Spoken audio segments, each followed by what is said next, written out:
Assalamualaikum warahmatullahi wabarakatuh. Ketemu lagi teman-teman di perkuliahan kelima. Di perkuliahan keempat kemarin kita membahas bagaimana metode survei. Nah, di pertemuan kelima ini kita akan bahas mengenai bagaimana menganalisis data hasil survei yang teman-teman sudah lakukan. Harusnya pertemuan kali ini kita teori mengenai analisis volume dan teman-teman bisa langsung mempraktekkan bermain Excel gitu. Cuman karena ini libur panjang, tidak memungkinkan untuk kita bertatap muka. Jadi saya ubah strateginya, minggu ini adalah minggu teori. Nah, nanti 2 kali pertemuan di minggu depan sebelum UTS itu adalah minggu praktek. Jadi teman-teman disiapkan laptopnya untuk minggu depan. Kemudian kita akan langsung berpraktek. Nanti saya akan minta teman-teman share screen gitu, bagaimana teman-teman melakukannya. Jadi harapannya selesai mata kuliah ini tuh teman-teman sudah bisa praktek langsung. Sudah siap jadi pegawai negeri atau konsultan. Oke, langsung saja. Bagaimana menghitung volume lalu lintas? Pastinya teman-teman bertanya-tanya, bukannya kemarin kita sudah menghitung volume lalu lintas? Nah, di Indonesia ini untuk perhitungan volume lalu lintas kinerja jalan itu menggunakan satu angka satuan, yaitu SMP per jam. Apa itu SMP per jam? Nanti akan dijelaskan, namun di sini sekilas saya sampaikan. SMP per jam adalah menyatukan semua jenis kendaraan dalam satu satuan, yaitu satuan mobil penumpang. Nah, itu perlu pengkonversi. Akan kami jelaskan di pertemuan hari ini mengenai hal tersebut. Oke, kita lanjut. Nah, dalam MKJI itu ada 3 kategori untuk ruas jalan. Yang pertama adalah perkotaan, yang kedua adalah luar kota, kemudian yang ketiga adalah jalan tol. Yang kita pelajari untuk mata kuliah ini cukup 2 saja menurut saya, yaitu perkotaan dan luar kota. Untuk jalan tol teman-teman bisa buka sendiri di MKJI yang bisa kalian download di internet. Nah, kenapa harus kita belajar dua pembeda ini? Karena dua-duanya punya karakteristik atau rumus dan koefisien yang berbeda. Nah, sekarang pertanyaannya, bagaimana itu jalan perkotaan dan bagaimana yang merupakan kategori jalan luar kota? Di MKJI ada definisinya. Untuk perkotaan, yaitu mempunyai perkembangan secara permanen dan menerus sepanjang seluruh atau hampir seluruh atau sebagian jalan di sisi kanan atau kiri itu terdapat perkembangan yang masif gitu.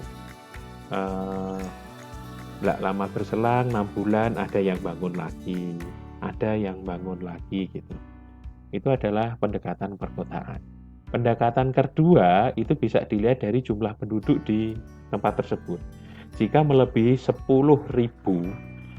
misalkan kota itu terbentuk dalam satu kecamatan misalkan.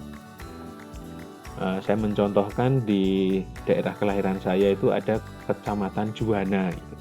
Nah, itu daerah yang cukup berkembang, kemudian kami orang-orang pinggiran kampung itu kita mengakses ke Juwana di akhir pekan atau untuk berbelanja harian dan sebagainya.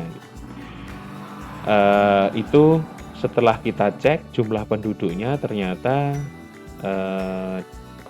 di angka mendekati 100 gitu. Nah, itu kami asumsikan dia masuk ke perkotaan. Nah, nanti untuk mengkategorikan dia kota besar, kota metro, bahkan hingga kota kecil, itu ada di peraturan pemerintah juga. Kalau kota kecil itu antara 50.000 penduduk sampai 100.000.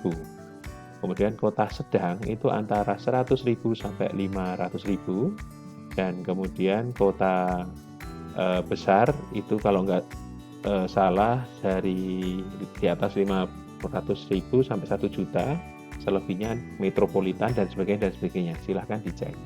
Itu pengkategorian dia masuk perkotaan. Untuk jalan luar kota itu tanpa perkembangan terus-menerus di sisi manapun, kanan atau kiri jalan. Itu dikategorikan sebagai jalan luar kota. Mungkin terdapat perkembangan, tapi hanya mungkin setahun, 2 tahun, ada rumah makan, ada pabrik, dan sebagainya. Jadi tidak secara terus-menerus gitu. Nah, kalau di bawah ini ada gambar, kalau sebelah kiri itu kan ada gedung-gedung bertingkat, perkembangan di sana juga sedikit-sedikit ada pembangunan, itu contoh jalan perkotaan. Sedangkan yang sebelah kanan, itu kanan kirinya masih berupa sawah terus gitu. Itu jalan luar kota. Atau tidak se ekstrim itu, ini salah satu contoh juga, di sebelah kanan ada pengembangan, tapi selama kurun waktu 3 tahun belum ada pengembangan lagi gitu untuk pusat aktiviti seperti pusat oleh-oleh ataupun perhotelan di situ. Itu kategorinya luar kota. Jadi butuh pendekatan dari teman-teman untuk menentukan itu jalan perkotaan atau luar kota. Yang pertama dari pembangunannya, kedua jumlah penduduknya. Ada juga pendekatan yang berikutnya, tapi tidak semua ruas jalan ada mengkategorikan. Jalan dengan status nasional dan provinsi kecenderungannya mengkategorikan. Tapi untuk kabupaten di peraturan bupati terkadang tidak mencantumkan. Nah, teman-teman bisa lihat di tabel sebelah kiri, kalau yang ada kode K, nomor ruasnya ada kode K, ini adalah kode bahwa jalan itu adalah perkotaan, dikategorikan perkotaan. Jika yang tidak ada, maka dia bukan jalan perkotaan. Walaupun terkadang pada beberapa daerah tertentu, itu kategorinya menurut kita sudah ada pengembangan, cuman karena masih di jalan lingkar, dianggapnya dia bukan jalan perkotaan, seperti itu. Tapi antar kota. Nah, di sini butuh justifikasi oleh teman-teman mengenai apa itu jalan perkotaan dan apa itu jalan luar kota. Di MKJI banyak hal-hal yang perlu justifikasi sendiri karena ada beberapa yang tidak atau belum diatur karena MKJI itu kan tahun 97, sedangkan sekarang kita bicaranya sudah tahun 2020, mungkin perlu penyesuaian. Nah, nanti apa saja penyesuaiannya akan kita bahas sesuai topiknya. Nah, ini setelah kita mengkategorikan jalan perkotaan atau luar kota, selanjutnya teman-teman bisa menganalisis volume lalu lintas berdasarkan kategori jalan yang kita survei.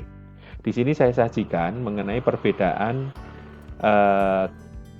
definisi mengenai jenis kendaraan untuk perkotaan dan luar kota. Coba teman-teman bandingkan di kiri dan sebelah kanan. Sekilas kalau dari sisi definisi tidak terlalu berubah, bahwa kendaraan ringan adalah kendaraan bermotor roda 4, ya, ingat roda 4, dengan 2 gandar yang berjarak 2-3 meter. Di sini di dalamnya adalah mobil penumpang, flat, mikrobus itu yang pintunya hanya 1, elf itu juga termasuk mikrobus, pick up, truk kecil ini yang biasanya digunakan untuk distribusi logistik, pakai box, bentuknya truk, tapi dia ada boxnya, kemudian roda belakangnya teman-teman bisa cek, dia itu hanya single, 1, seperti mobil, bukan yang truk lainnya itu terkadang double, jadi 2 roda dirangkap. Itu masuk kendaraan ringan. Nah, yang membedakan perkotaan dan luar kota, kalau di perkotaan hanya dibedakan 4 jenis kendaraan, sedangkan untuk luar kota dibedakan menjadi 6 jenis kendaraan. Kendaraan berat, dia bagi menjadi 3 klasifikasi untuk di luar kota. Kalau di perkotaan hanya 1, seperti itu. Silahkan dipelajari. Jadi kalau untuk luar kota itu ada kendaraan berat menengah seperti truk sedang, itu dikategorikan sebagai menengah, bus sedang itu juga menengah. Kemudian truk besar dengan gandar pertama kedua kurang dari 3,5 meter. Jadi truk dengan 3 gandar, kemudian kombinasi ada gandeng, kemudian ada trailer itu masuk di truk besar. Kemudian bus besar yang panjang itu dia juga menjadi kategori yang lain. Nah, seperti yang tadi saya sampaikan, MKJI 97 mungkin belum memasukkan bis tingkat misalkan. Saat ini kan sudah ada. Untuk sepeda motor dan kendaraan tak bermotor sama. Nah, setelah kita mengklasifikasikan jenis kendaraan yang kita survei, nah nanti teman-teman bisa cek, bisa jadi kemarin waktu survei itu klasifikasi kendaraannya berbeda dengan yang ada di MKJI. No problem. Nanti kita lakukan pendekatan menyesuaikan. Nah, karena kesalahan, mungkin nanti kedepannya kita bisa mengevaluasi mana yang salah dan mana yang benar. Next. Nah, definisi lain di sini adalah mengenai arus lalu lintas, satuan mobil penumpang, faktor SMP, LHRT, dan faktor LHRT. Jadi tadi untuk definisi arus penumpang atau volume lalu lintas sama untuk keluar kota dan perkotaan, yaitu jumlah kendaraan bermotor yang melalui suatu titik pada jalan perkotaan yang dinyatakan dalam kendaraan per jam atau SMP per jam atau lalu lintas harian rata-rata tahunan. Jadi data dalam 1 tahun selama 1 hari di rata-rata dalam per hari. Cuman ini akan sangat mahal untuk dilakukan. Kecuali nanti sudah berbasis IT seperti yang minggu kemarin kita sampaikan. Bagaimana kendaraan per jam menjadi SMP per jam? Satuan yang disamakan seperti mobil penumpang, kendaraan ringan, yaitu menggunakan faktor EMP, ekivalen. Faktor SMP atau FSMP itu disebutkan di situ bahwa faktor yang mengubah arus dalam kendaraan campuran menjadi arus ekivalen dalam SMP yang nantinya untuk perbandingan volume dengan kapasitas seperti itu.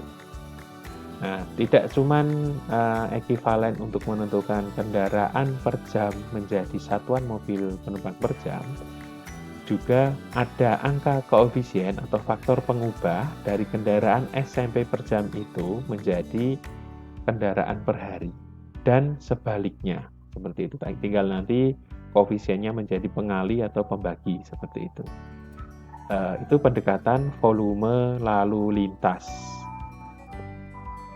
Ada yang membedakan dan ada persamaannya. Untuk slide ini definisinya sama antara arus lalu lintas, satuan mobil penumpang, faktor SMP, LHRT maupun faktor LHRT-nya. Yang membedakan yang pertama adalah klasifikasi dalam membagi jenis kendaraan. Dimungkinkan karena jalan luar kota karakteristiknya berbeda. Kalau di dalam kota, kendaraan berat untuk truk besar, bis besar, kendaraan menengah, karakter sama. Dari sisi kecepatan, kebutuhan ruang mungkin mendekati sama, sehingga klasifikasinya dijadikan satu. Sedangkan kalau luar kota, kendaraan menengah cenderung kencang, truk besar cenderung lambat, bis besar cenderung kencang. Sebagaimana di perkuliahan 2 minggu sebelumnya yang kita bahas mengenai karakteristik kendaraan. Begitu teman-teman. Pertemuan pertama mengenai volume lalu lintas. Pada pertemuan berikutnya akan kita bahas bagaimana mengkonversi hasil survei teman-teman menjadi dalam satuan mobil penumpang, single faktor, yang nantinya bisa untuk mengukur kinerja jalan. Oke, terima kasih. Assalamualaikum warahmatullahi wabarakatuh.